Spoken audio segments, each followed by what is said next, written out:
believe exists in the real world. Plus, I'm a Texan, so he would never want to see my kind of person anyway. And by the way, feeling totally mutual. I don't want to go places where he goes either. See, that would be a perfect place to go into the Kurt Schlichter article. Oh, Red America, Blue America? Yeah. Because the left wanting to sort of secede from what's the term there? The article from the Daily Beast, not Schlichter's article, but the one that he based it on. The free market Jesus paradise, I believe. Amazing. Is that what it was? Yes. Free market Jesus paradise. Yes. And I think we should talk about this more next week as our prior to Christmas fantasy tale. We can actually promo for next week. This is something. Yeah, because it's a great article that talks about this beautiful future where free market Jesus paradise has separated from red. We have Red America and Blue America, and Kurt sort of projects us into the future where President Abbott, the president of Blue America, or actually he calls it the Republic of America or something. Republic of America. Republic of America with President Abbott. As soon as I saw the words President Abbott, my heart grew 3 sizes bigger. It just made me so happy. That's the future I want to live in. So that's everyone's homework for next week, is to go and read that article so we can all talk about it. And also, Free Market Jesus Paradise, also a good band name.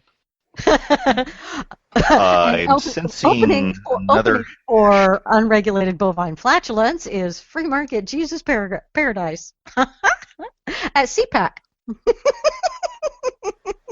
Sadly, those are both band names that would be on bands that probably would be shooed away from CPAC. CPAC is a little bit snooty about what bands show up and can play at their events. They have bands? They have bands at CPAC? What? Well, such as it is. Well, let's not get into that particular rabbit hole. Can I point out one thing? It is been the fact that we have had low-cost energy in this nation, and really in Europe as well, that has driven the free market economy. It is because we have low-cost energy available to us that we are so productive and so successful as a society. And that we have raised the standard of living for the entire planet. Yeah. Think about where we were in 1970. I mean, since we got Disco Boy here going, I mean, let's go back to the 1970s for a moment, okay? And Jersey, to be fair, I understand that you weren't there. I was, and I actually sat in the back of my dad's car in the gas lines. I like to point out once. I did it once because my father swore never to take us for gas again. Oh my God, we sat on Derry Ashford in a gas line for hours, and it was a particular day based on your license plate. It was Yes. Yeah, it was a national thing. It was based on the last number of your license plate. It was awful. That said, I want you to think about what the poor in this nation had in the 1970s versus what the poor have in this nation now. Think about how many people had air conditioning in the South in the 1970s versus how many people in the South have air conditioning now. Think about how many people had a refrigerator, a microwave, a television for that matter, gaming systems. I mean, I grew up poor. We didn't have a gaming system. There was one guy in the neighborhood that had a gaming system. And on the days when it wasn't raining, we all went over to his house to play. And he didn't want to play because it was nice outside, so he could finally go outside, and all of us were showing up to play on his gaming system. Now everybody can play, and they can network and everything else, and then when it's nice, they still stay in. But that's an aside.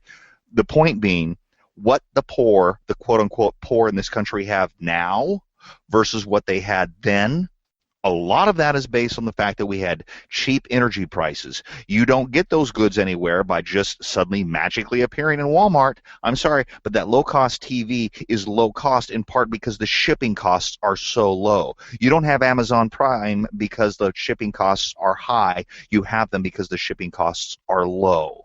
You get free 2-day shipping from Amazon because shipping costs are low, and the reason they're low is because of cheap, affordable energy. Again, we are not sponsored. we're not sponsored by Amazon, so you cannot enter the Refinery in the code field and get a $10 discount. Sorry. You know, I only have one more Christmas shopping day left. Anyway. But I might be changing all of our links to affiliate links if I can make a buck off of that. Because the Koch brothers have not sent us money yet.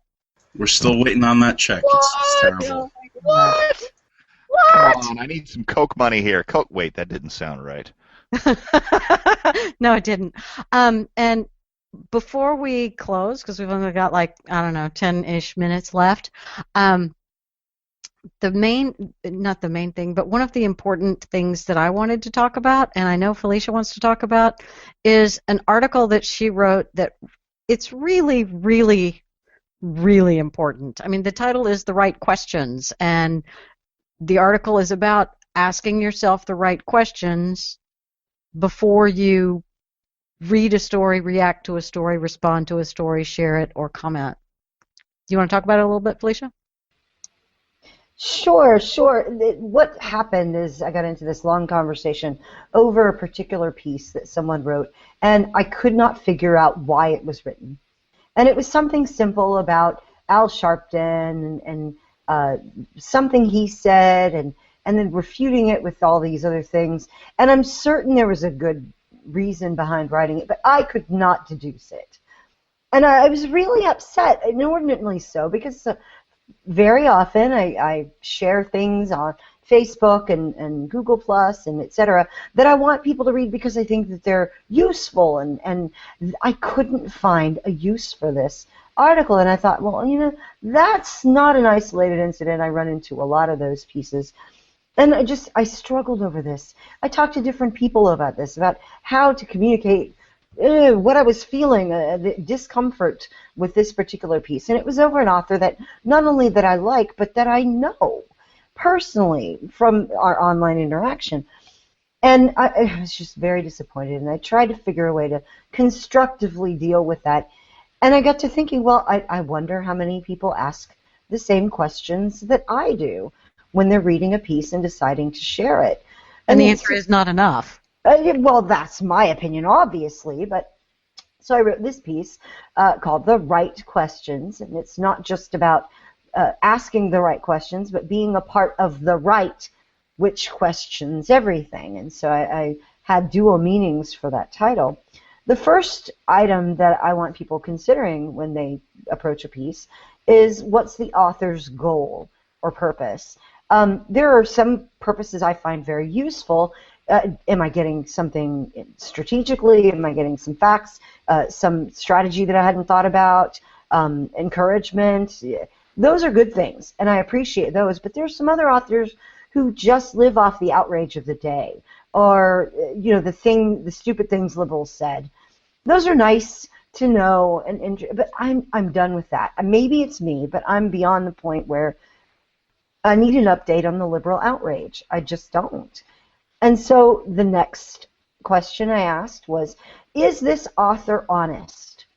I think that's a really important question. If I'm reading in the way that they write, that they're using words like reportedly, everyone knows, things like that, then I can't really trust them. I want backups and links, or if they're speculating, I want them to clearly say so and not make assumptions that are based on their opinion but that don't really have any support behind them.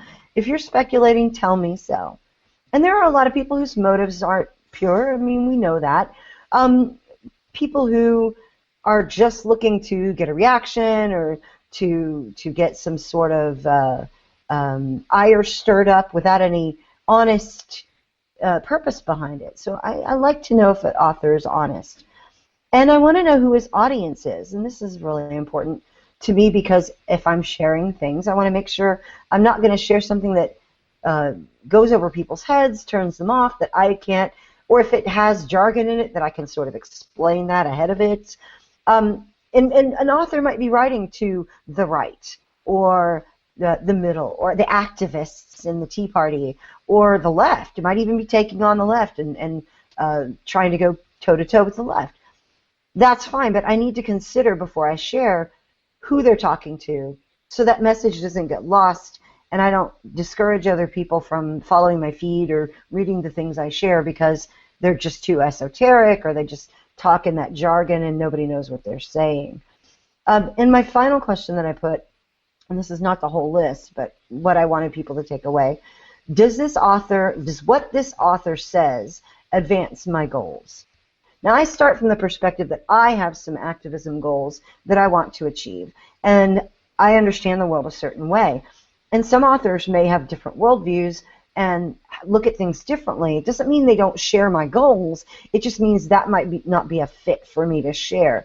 But there are some who don't share my goals, whose goal might be the attention of a particular segment or making their fortune off of hits and clicks or whatever.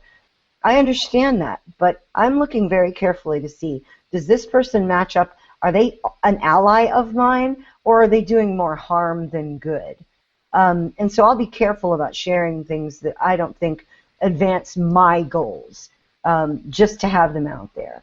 And so I want people to think about that, because in thinking about Ferguson and thinking about Eric Garner and thinking about the cases that were out there, Rolling Stone and University of Virginia was a good example. I want people to not be afraid to ask questions of an author and think that that equals an attack. And that is exactly what the left is trying to do with the Rolling Stone reportage. They're trying to say that if you question this woman's account or Rolling Stone's account, then you are part of the rape culture. You are denying rape. You're blaming the victim, everything like that. I don't want us to be that kind of people. I want us to accept questions and encourage questions. And if someone is questioning some hero of yours or some person that you really admire, think about whether that is an attack or whether that's a conversation around, can we do things better?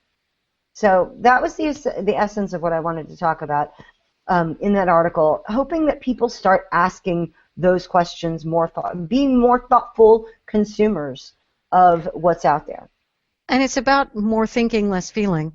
And, when I reshared this article, I tried to impress upon the people who are reading and resharing articles that your post is about understanding what the author of a blog post or an article, what were his goals, and is he honest, and is he advancing your goals, and who is his audience?